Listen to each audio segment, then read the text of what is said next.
Jess, kasi medyo madaming pinagdaanan, madaming struggles and team challenges. Pero paunti-unti umabot pa rin tayo sa semifinals and magkakasama po tayo papasok sa semifinals. So sana samahan nyo kami. Samahan nyo ang Creamline Cool Smashers.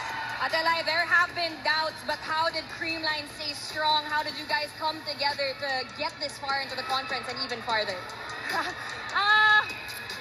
We just really stick to the culture.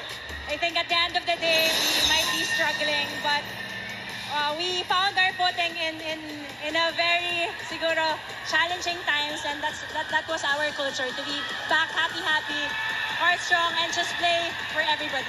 Now, Adelai, the semis won't be easy. We have a single round robin, and your first game is PLDT. How will Creamline prepare? What can we expect?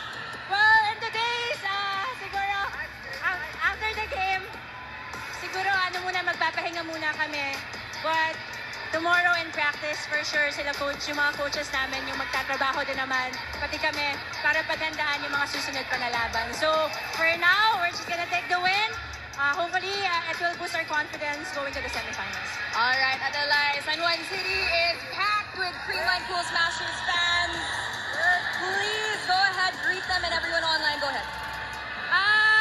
Maraming salamat po sa lahat na pumunta today. Sama-sama po ulit tayong lalaban sa semifinals. So, tibayan pa natin yung mga puso natin. To my family, mom, nanay, tatay sa Batangas, hello. And to my grandparents, belated happy birthday to my lolo.